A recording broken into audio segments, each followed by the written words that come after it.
Hello commandos, welcome to biometrics classes online. कैसे हो तुम लोग और कैसी चल रही प्रिपरेशन? यहाँ पर हम मिल चुके हैं इस वीक हुए टेस्ट में। और ये जो हफ्ता था टेस्ट के डिस्कशन में, और ये जो हफ्ता था ये एक फेस्टिवल वाला वीक था। तो इसमें हम लोगों ने एक मतलब कह सकते हैं कि भले ही गैप था, लेकिन एक जो चैप्टर यहाँ पर हम लोगों ने कवर किया है इस पर्टिकुलर टेस्ट में, that is very very important chapter, that is thermodynamics. तो अपने आप में काफी इंपॉर्टेंट टॉपिक था ये, और इसमें हम लोग क्या क्या वैरायटी जो है वो हम लोगों ने इस टेस्ट के दौरान देखी है, उसका एक टेस्ट लेकर के हम लोग यहाँ पर देखेंगे कि यहाँ पर क्या है, और देखते हैं और उसको पॉजिटिवली लेते हुए हम लोग यहाँ पर समझेंगे कि क्या इंपॉर्टेंस रख रहा है ये टेस्ट सीरीज हमारे लिए। तो इस वजह से प्रॉपर एनालाइज करते जाना है हर टेस्ट को, जो भी गलतियां हो रही हैं हमें नोट डाउन करते जाना है और सीखते जाना है ना, क्योंकि यही गलतियां ही हमको सिखाएंगी। उससे हमको क्या बोल सकते हैं कि बिल्कुल नीचे या हम लोगों को डिमोटिवेट होने की जरूरत नहीं है। ये एक प्रकार से हम ऐसा देख सकते हैं कि हमको जो क्वेश्चंस प्रोवाइड किए जा रहे हैं वो एक टेस्ट के माध्यम से तुम्हारी प्रैक्टिस हो रही है यहाँ पर, और वो भी टाइम फ्रेम में। तो अपने आप में काफी ज्यादा बेनिफिशियल सीरीज है ये रिवाइंड टेस्ट सीरीज जो हमारी चल रही है। और इसमें हम लोग देखते हैं कि इस वीक हम लोगों को जो टेस्ट हुआ उसमें किस टाइप के क्वेश्चन आए थे। तो let's go for few questions and check out कि क्या क्या था इस बार। तो यहाँ पर हम लोग देखेंगे 2 नवंबर को हुए इस माइनर टेस्ट नंबर 4 को, यहाँ पर जो थर्मोडायनेमिक्स पर बेस्ड है। ठीक है, सो लेट्स स्टार्ट। हाँ, तो क्या है देखिए जरा ये question. If 10 mole of an ideal gas expands reversibly and isothermally from 10 liter to 100 liter 300 Kelvin, then entropy changes will be what? जब हम 10 मोल की बात करते हैं तो n इक्वल टू यहाँ पर 10 रहा। Ideal gas expands reversibly and isothermally, देखो अब यहाँ पर रिवर्सिबली और आइसोथर्मली हो रहा है ना। और 10 लीटर टू 100 लीटर मतलब ये है हमारा V1, ये है हमारा V2, और ये है वो टेम्परेचर जिसपे आइसोथर्मल कंडीशन मेंटेन्ड है ना। एंट्रोपी चेंज हमको निकालना है। यहाँ पर एंट्रोपी चेंज निकालना है तो हम रिवर्सिबल आइसोथर्मल में क्या कंडीशन रखते हैं। रिवर्सिबल आइसोथर्मल की जो कंडीशन होती है वो यहाँ पर हम देख सकते हैं, it is delta S is equals to NR ln V2 by V1, ये फॉर्मूला होता है। ठीक है, तो जब हम फॉर्मूला में सब्स्टिट्यूट करेंगे वैल्यूज तो ये हो जाएगी 10, है ना। R जो हमको दिया गया है R, अच्छा अपन को काय में निकालना है, जूल पर केल्विन, यानी कि यहाँ पर हमको लेना पड़ेगा 8.314, और 8.314 को हम अप्रोक्सीमेटली क्या ले लेते हैं कैलकुलेशन इजियर के लिए 25/3, तो ये हो जाएगा 25/3। फिर ln को log में कन्वर्ट करने के लिए 2.303 लगाएंगे और फिर log लगा देंगे, तो log हो जाएगा V2/V1 यानी कि 100/10, तो 100/10, तो ये चीज हो जाएगी log 10 1, log 10 1 होता है, तो ये हो जाएगा 250, है ना। यहाँ पर हम बोल सकते हैं 250 इंटू 2.303, 250, है ना। एक काम करता हूँ डेसिमल इसको देता हूँ 23 बना देता हूँ इसको, और इसको रिजेक्ट कर देते हैं, तो ये लगभग 23 हो जाएगा ये और ये मिलकर के, और ये तो 1 है ही, तो 23 इंटू 25, 25 3 जा 75, 5 7, 25 2 जा 50, 50 और 7 इज 57, 57। ठीक है, तो ये हो जाएगा 57 575/3, तो 575/3 कितना हुआ यहाँ पर 3 कितने यहाँ पर 3 1 जा 3, 227, 3 9 जा 27, है ना। फिर यहाँ पर आ जाएगा 3 1 जा 3 अगेन, और फिर 0.2 3 6 जा 18, इस टाइप से यहाँ पर चलेगा 191.66 के आसपास। तो ये जो चीज रही, क्लोजेस्ट आंसर हमारा जो आया है वो आया है 191.47 जूल पर केल्विन पर मोल। तो यहाँ पर इसकी यूनिट क्या हो जाएगी, जूल पर केल्विन पर मोल। ठीक है, बात समझ में आ गई यहाँ पर। तो इस तरीके से हमको यहाँ पर करना होता है। आई होप कि ये चीज तुम्हें क्लियर रही होगी। तो आंसर इसका क्या हो जाएगा, ए। ठीक है, फिर देखें जरा, मैच द कॉलम्स, है ना। H2 plus Br2 gives 2HBr। अच्छा, अपन को डेल्टा H और डेल्टा U के बीच में रिलेशन जानना है, तो इसके पीछे जो कॉन्सेप्ट है वो हम जानते हैं। Concept is delta H is equals to delta U plus delta NGRT, ये है हमारा कॉन्सेप्ट, मेन चीज हमारा ये है। और डेल्टा NG अगर हमें पता चल जाएगा तो, और डेल्टा NG कैसे निकालना होता है, simply delta NG is nothing but number of gaseous moles of product minus number of gaseous moles of reactant, simple है ये। तो अगर हम यहाँ पर देखते हैं कि यहाँ पर गैसियस नंबर ऑफ मोल्स कितने हैं, तो यहाँ पर गैसियस नंबर ऑफ मोल्स जो है वो है 2 और यहाँ पर गैसियस नंबर ऑफ मोल्स है वो है 2। तो 2 - 2 कितना हो गया 0, यानी कि ये वाला पार्ट हो जाएगा 0, तो delta H equal to delta U और ये चीज हो जाएगी R। तो A के लिए कौन सा आ जाएगा R। देन PCl5 गैसियस यहाँ पर कितने हैं, यहाँ पर 1 है और ये कितने हैं यहाँ पर 1 + 1 2 है। तो 2 - 1 कितना हुआ, प्रोडक्ट माइनस रिएक्टेंट 1, यानी कि 1 RT, यानी कि ये हो जाएगा S। Delta H equal to delta U plus 1 RT that is S। फिर N2 + 3H2 gives 2 NH3, यहाँ पर total gaseous number of moles हो जाएंगे 4 और यहाँ पर गैसियस नंबर ऑफ मोल्स है 2। तो 2 - 4 इज -2, तो ये हो जाएगा -2 RT। तो ये हो जाएगा आंसर यहाँ पर P। ठीक है, 2N2O5 4NO2 और O2, तो यहाँ पर 4 और एक 5 हुए और ये हो गए 2, तो ये हो गए 2 और ये हुए 5, तो 5 - 2 कितना हुआ 3, तो हो जाएगा यहाँ पर 3 RT + 3 RT, तो that is equals to Q। तो ये आ जाएगा RSPQ, RSPQ, yes, B is the answer this question. ठीक है, तो किस तरीके से अप्रोच करना है समझ में आया यहाँ पर कि क्या हमको यहाँ पर रखना है। तो आई होप कि ये चीज यहाँ पर क्लियर रही होगी, ये किस तरीके से करना है। ओके, फिर 1 mole of an ideal gas undergoes expansion from 1 liter to 2 liter at 298 Kelvin under external pressure of 10 atm. 1 mole of an ideal gas undergoes expansion from 1 liter to 10 liter at 298 Kelvin under external pressure of 10 atm. तो हमको यहाँ पर क्या दिया गया है, n = 1 दिया गया है, आइडियल गैस दी गई है, अंडरगोज एक्सपांशन। ठीक है, एक्सपांशन हो रहा है 1 लीटर से 2 लीटर, यानी कि यहाँ पर हम V1 से लेकर V2 जा रहे हैं। ठीक है, और 298 केल्विन टेम्परेचर कांस्टेंट है यहाँ पर, है ना, और एक्सटर्नल प्रेशर भी यहाँ पर कांस्टेंट है, this is P external. What is this, this is P external. ठीक है, आइडियल गैस भी दिया गया है। Under isothermal condition, isothermal condition पर हमको ये बताना है the ratio of the work done under reversible and irreversible process will be कितना। ठीक है, तो हमको अगर ये देखना है कि work done in reversible isothermal process and irreversible isothermal process.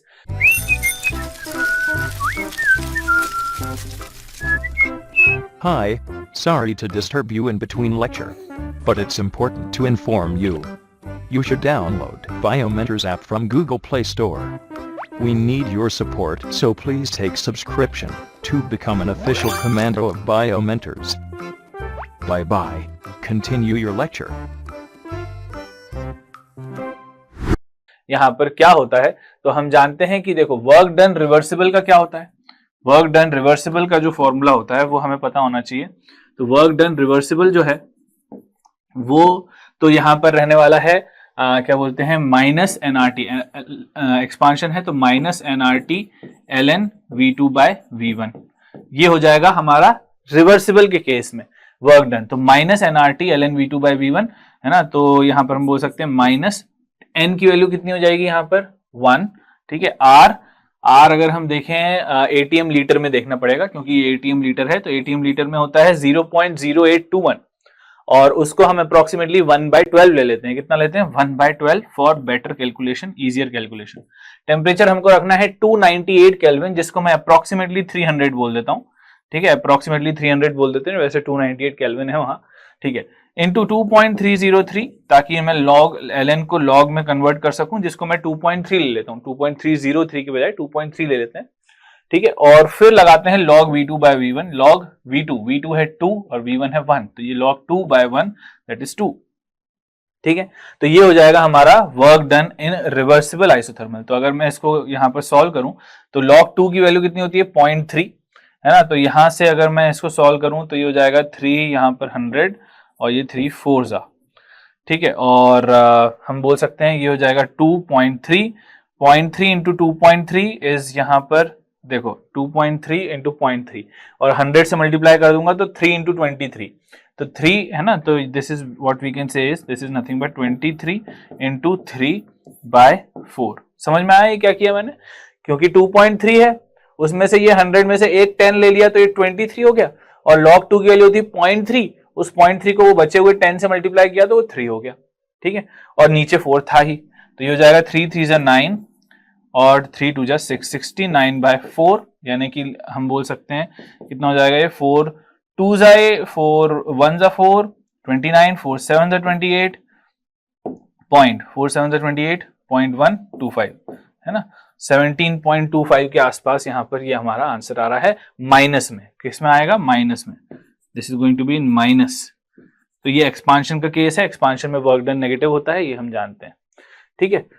फिर इररिवर्सिबल, वर्क डन इररिवर्सिबल, वो भी हमको निकालना है। तो वर्क डन इररिवर्सिबल क्या होता है? Work done irreversible is minus P external delta we, minus P external delta we, ठीक है। ये चीज इररिवर्सिबल के केस में होती है। अब इररिवर्सिबल है तो आपको यहां पर एक्सटर्नल प्रेशर कांस्टेंट ही मानना है, ठीक है। तो अब एक्सटर्नल प्रेशर अगर कांस्टेंट है माइनस के साथ, एक्सटर्नल प्रेशर कितना है? 10 है, ठीक है, इनटू डेल्टा वी कितना है? 2 माइनस 1 1, है ना, 2 माइनस 1 इक्वल टू 1, और 1 यानी कि हो जाएगा माइनस 10 एटीएम लीटर। काय में आएगा ये? Minus 10 ATM litre. और ये भी काय में आएगा? एटीएम लीटर में ही आएगा, ये भी एटीएम लीटर में ही आना है, ठीक है। तो दोनों डेफिनेशन यहाँ पे क्लियर हुई। तो अब अगर हमको work done reversible upon irreversible निकालना है, तो work done reversible upon irreversible, तो इसका आंसर यहां पर क्या हो जाएगा? Minus 17.25 divided by minus 10, minus minus cancel, 1.725 के आसपास हमारा आंसर आ रहा है। अब बताओ किससे मैच कर रहा है ये रेशो? 1.7 से। तो आंसर इसका क्या हो जाएगा? डी हो जाएगा। समझ में आ रही है ना बात कैसे करना है अपन को? तो यही है, रिवर्सिबल में क्या फॉर्मूला लगाना है, इररिवर्सिबल में क्या फॉर्मूला लगाना है, ये चीज क्लियर होनी चाहिए, है ना। तो ये हो जाता है। ओके, सो ये हो गई बात। फिर क्या बोल रहा है? अ डायएटॉमिक gas follows a series of changes which are shown in the graph below. The process A to B, B to C, C to A respectively are. तो अगर हम यहां पर देखो ग्राफ को पहचानना है, सिंपल क्वेश्चन है ये। तो A से B, अब तुम देख सकते हो वॉल्यूम वर्सेस टेम्परेचर का ग्राफ स्ट्रेट लाइन चढ़ता हुआ आ रहा है, यानी कि ये जो चीज है ये V इज डायरेक्टली प्रोपोर्शनल टू T को रिप्रेजेंट कर रहा है। और जब V directly proportional to T है, जो कि इस तरीके से जा रहा है, तो ये चीज हमको कब देखने को मिलती है? जब प्रेशर कांस्टेंट रहता है, व्हेन प्रेशर इज कांस्टेंट। तो ये है प्रेशर कांस्टेंट वाली इक्वेशन, और प्रेशर कांस्टेंट मतलब कि आइसो बार है। तो ए से बी वाला इंसिडेंट जो है वो आइसो बार का है, ठीक है, आइसो बार का है, ये चीज हमें ध्यान रखनी है। बी से सी, अगर हम बी से सी देखें तो बी से सी में देखो टेम्परेचर, वॉल्यूम तो चेंज हो रही है, volume is changing, volume is dropping down, लेकिन टेम्परेचर कांस्टेंट बना हुआ है, यानी कि ये चीज है isothermal condition. This is isothermal condition, ठीक है। वॉल्यूम वर्सेस टेम्परेचर ग्राफ है ना ये, तो यहां पर टेम्परेचर मेंटेन कर रखा है हमने आइसोथर्मल। और सी से ए में हम टेम्परेचर तो चेंज यहां पर कर रहे हैं, टेम्परेचर कम हो रहा है लेकिन वॉल्यूम सेम मेंटेन्ड है। तो this is a process of isochoric condition. तो ये क्या है? आइसोकोरिक कंडीशन है ना। तो हम बोल सकते हैं ए से B is isobaric, isothermal and isochoric. Answer इसका सी रहने वाला है, ठीक है। सी यहां पर इसका आंसर रहने वाला है, आइसोबारिक, आइसोथर्मल, आइसोकोरिक, ठीक है। तो इस तरीके से हम यहां पर कर लिए हैं, आसान सा क्वेश्चन है। The enthalpies of formation of Al2O3 and Cr2O3 are इतना हमको दिया गया है। Delta H of this reaction is going to be what? तो हम जानते हैं कि अब हमको जो डेटा दिया गया है वो डेटा दिया गया है फॉर्मेशन का। तो जब भी हमको यहाँ पर delta H of such kind of reactions निकालना होता है, डेल्टा एच ऑफ रिएक्शन, तो वो फॉर्मेशन के टर्म्स में हम क्या करते हैं? Enthalpy of formation of product minus enthalpy of formation of reactant. ये हम यहाँ पर देख सकते हैं, enthalpy of formation of product minus enthalpy of formation of reactant, ये हम यहाँ पर देख सकते हैं। तो enthalpy of formation of product में कौन कौन है? एक तो क्रोमियम है, तो ये तो 0 हो जाएगा, और दूसरा है Al2O3, और उसके लिए हमको डेल्टा एच फॉर्मेशन दिया गया है माइनस 15.96, तो ये हो जाएगा, और 1 मोल ही है ये, है ना, तो ये हो जाएगा plus 1 times of minus 15.1596, minus 1596, यहां पर ये हो जाएगा हमारा प्रोडक्ट, ठीक है, माइनस फॉर्मेशन ऑफ रिएक्टेंट। तो रिएक्टेंट कौन है हमारा? Cr2O3 और एल्यूमिनियम। तो एल्यूमिनियम तो यहां पर 0 हो जाएगा, दैट इज 2 इंटू 0, है ना, 0 ही रहेगा ये, तो इसको मैं 0 ही लिख देता हूं सीधा। तो 0 प्लस माइनस ऑफ, है ना, प्लस 1 टाइम्स ऑफ, है ना, ऐसा लिखते हैं, plus 1 times of minus of what? Cr2O3 का कितना दिया गया है? माइनस 1134, यानी कि माइनस 1134 ये हमको दिया गया है, ठीक है। तो जब हम देखेंगे तो ये हो जाएगा यहाँ पर, अगर इसको रिजोल्व करें तो that comes out to be minus 1596, और ये है माइनस 1134, जो कि माइनस माइनस प्लस हो जाएंगे, प्लस 1134, प्लस 1134। बस इसको सॉल्व कर देते हैं। तो माइनस करना है हमको, 6 में से 4 गए 2, 9 में से 3 गए 6, 5 में से 1 गए 4, और एक में से एक गए 0, तो ये हो जाएगा ये -462, यहाँ पर आंसर आएगा -462 kilo joule is the answer of this question. Enthalpy of formation of product minus enthalpy of formation of reactant हमको यहाँ पर करना है। ठीक है, इस तरीके से हमको यहाँ पर चीजों को करना होता है, समझना होता है, ये ऐसे। Okay, enthalpy of formation of product minus enthalpy of formation of reactant, ये चीज हम देखेंगे। ओके, फिर standard entropy of x2, y2 and xy3 are 60, 40 and 50 joule per kelvin per mole, है ना, respectively for the reaction x2 half x2 plus 3/2 y2 gives xy3, delta H is -30 kilojoule to be at equilibrium। ठीक है, to be at equilibrium the temperature will be कितना, तो हमको temperature पता करना है। तो अगर इक्विलिब्रियम पे देखो, अब यहाँ पर जो कॉन्सेप्ट है वो कॉन्सेप्ट क्या है, समझो बात को। कॉन्सेप्ट है इक्विलिब्रियम का, और इक्विलिब्रियम पर डेल्टा जी जो है वो 0 होता है। डेल्टा जी 0 मतलब कि delta H minus T delta S जो है वो 0 रहने वाला है। यानी कि हम बोल सकते हैं कि यहाँ पर delta H is equals to T delta S रहेगा, या हम यहाँ पर बोल सकते हैं कि टेम्परेचर जो है वो क्या रहेगा, temperature is going to be delta H upon delta S, ये रहने वाला है। Delta H upon delta S, ये चीज रहेगी टेम्परेचर। तो यही हमको निकालना है, तो निकालते हैं। Temperature equals to delta H. अब हमको देखो डेल्टा एच तो दिया गया है -30 किलो जूल, कितना दिया गया है, -30 किलो जूल, ये चीज हमको यहाँ पर दी गई है।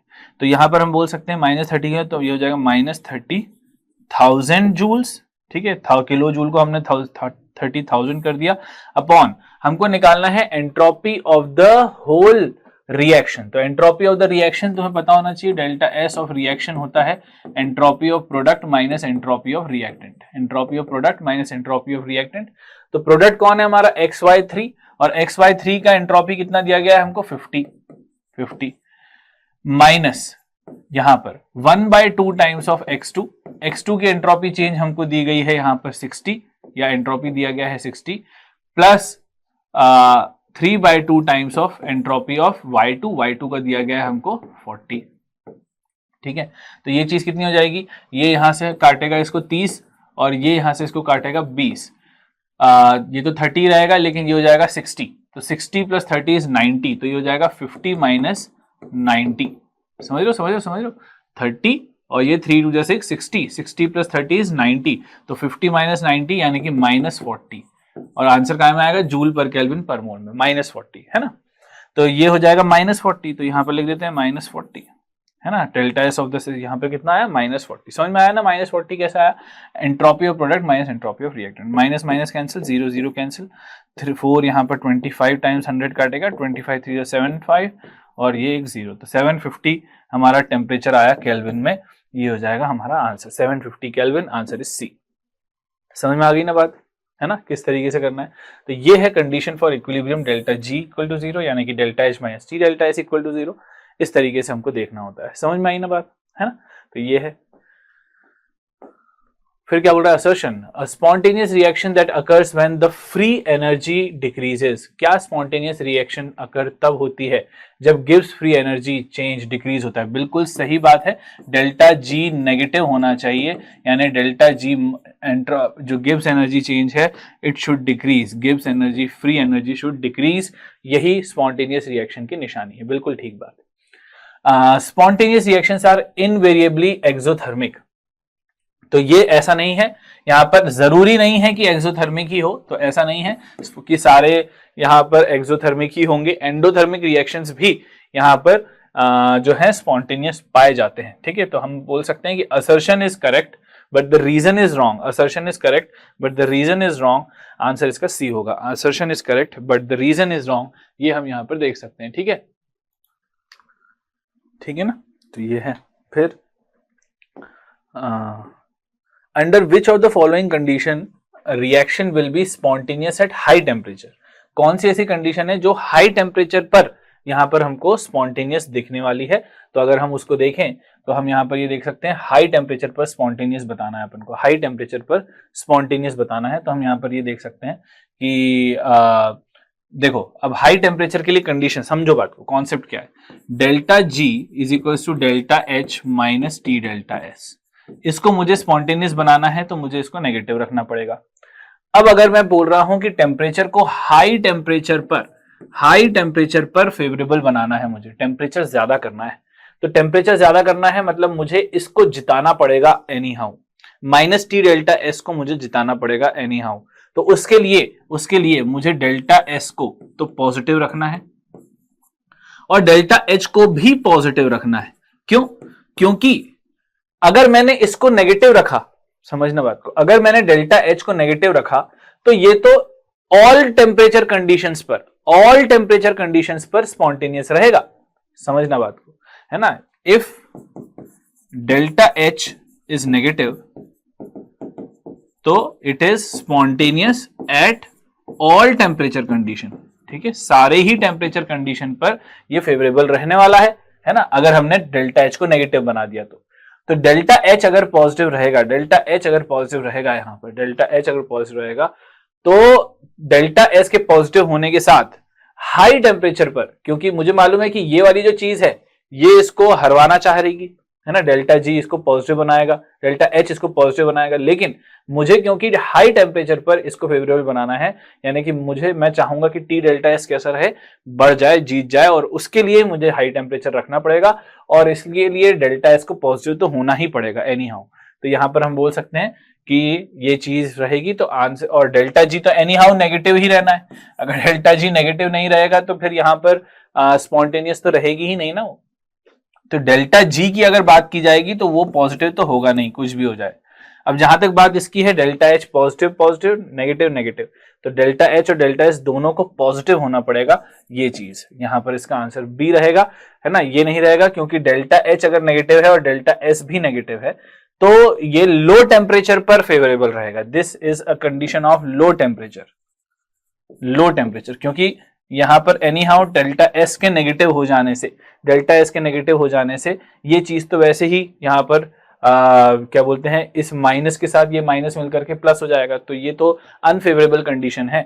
तो इसको अगर फेवरेबल बनाना है तो हमको टेम्परेचर कम से कम और डेल्टा एच ज्यादा से ज्यादा नेगेटिव करना पड़ेगा, तब जाके ये चीज होगी, तब ये लो टेम्परेचर पर होगा। लेकिन ये वाली जो कंडीशन हमने देखी तो इसमें टेम्परेचर को हाई रखना पड़ेगा, क्योंकि हमारा क्वेश्चन हमको हाई टेम्परेचर ही डिमांड कर रहा है, इसलिए। ठीक है, तो आंसर इसका क्या रहेगा? बी। समझ गए बात को?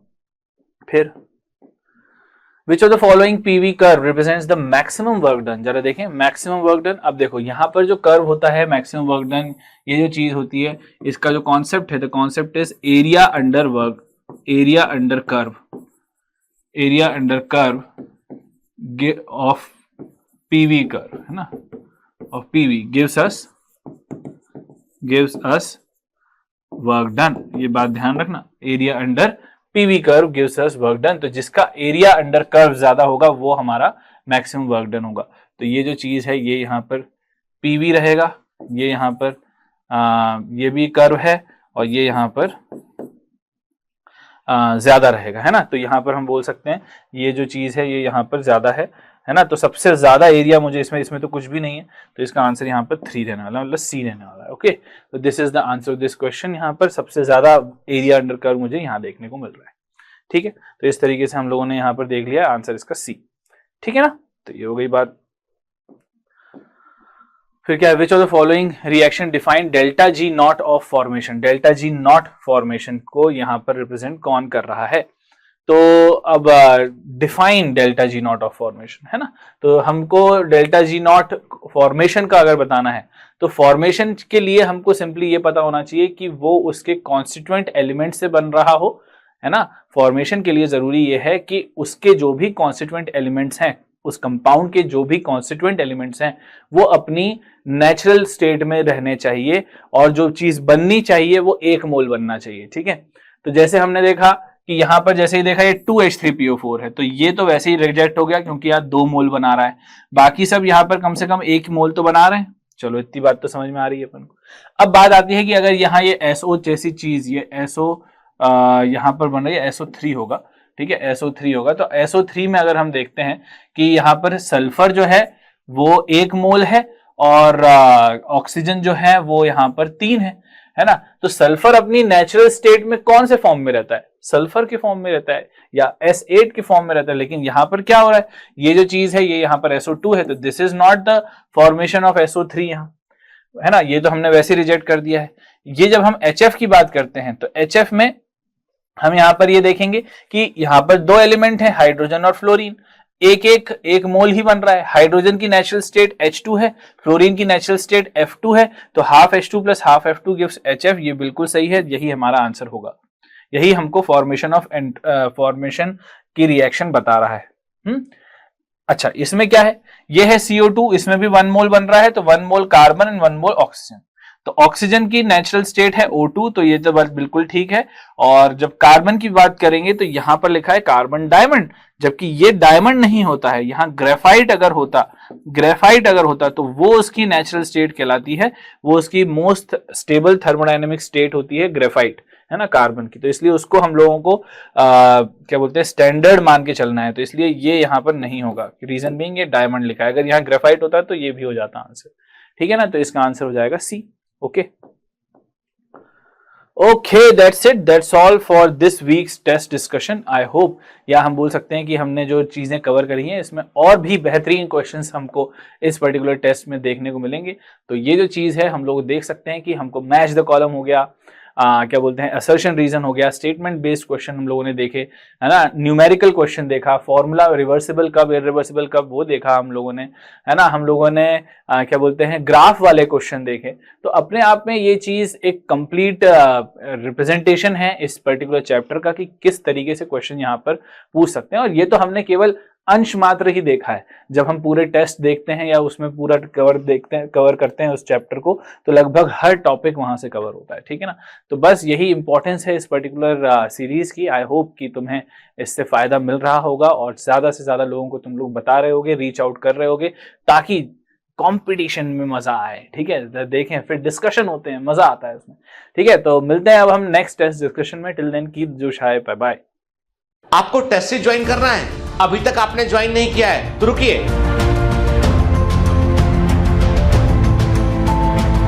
बायोमेंटस का रिवाइंड टेस्ट सीरीज ज्वाइन कीजिए। वहां पर 15 माइनर टेस्ट होंगे, 4 मेजर टेस्ट होंगे, 6 फुल सिलेबस टेस्ट होंगे, कुल 25 टेस्ट होंगे। और इन 25 टेस्ट में आप 5000 most important, most probable question cover कर रहे होंगे। टेस्ट सीरीज बहुत इंपॉर्टेंट है क्योंकि इसके थ्रू आप ये पता लगा सकते हैं कि कौन से एरिया आपका वीक है, किस तरह के क्वेश्चन को आपको प्रैक्टिस करना है, किन किन हिस्सों पर अधिक आपको ध्यान देना है। अब और कितना इंतजार करेंगे, अब आ जाइए, साथ मिलकर मेहनत करते हैं और टेस्ट सीरीज के दम पर ही हम 675 नंबर से ऊपर ला सकते हैं। लेकिन आपको यह अपने आप से प्रॉमिस करना होगा कि टेस्ट सीरीज की तैयारी आप बड़ी गंभीरता से करेंगे, एनसीईआरटी का इस्तेमाल करेंगे और अच्छे से पढ़ेंगे, तो टेस्ट सीरीज भी काफी है मंजिल को पाने के लिए।